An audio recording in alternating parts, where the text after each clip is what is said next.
Hi guys, I'm Matt Poltax, my wife Ray. We own Taproom 120 here in Gilbert, Arizona. I kind of wanted to open up like my own kind of like punk rock cheers, if you will. So that's kind of the inspiration behind Taproom 120. We have a lot of punk shows and punk rock markets and all sorts of stuff like that. So that's the inspiration. So here at Taproom 120, we have 30 rotating taps, obviously a beer, we got some bottles and cans, we have wine, cider, all that fun stuff. Outside of that, we are just creating community, supporting the community. We have all walks of life. They're able to come in here and enjoy themselves, feel like they're part of the family.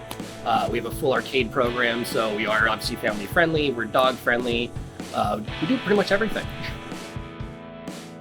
We are raising funds on Honeycomb this time around just to further our success. We want to do some more marketing, some more advertising, update our signage, get some merch in the building, pretty much just get us prepared for year 2, which is coming up very soon.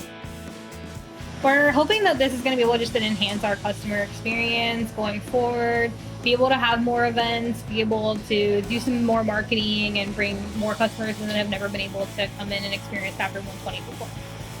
All these improvements are just going to enhance everything we do in the building. Everyone's going to feel a lot more welcome and feel it's like their home. We've given them everything we could to give them the best service, the best environments, and the best beers and ciders and wines that we can offer them. We chose this location because it's a very up-and-coming location. There's a lot of stuff being built in the area, and there's nothing like us in the area that provides what we provide. So we just wanted to, kind of make a spot for those weirdos in Gilbert that want to hang out with us here at this location.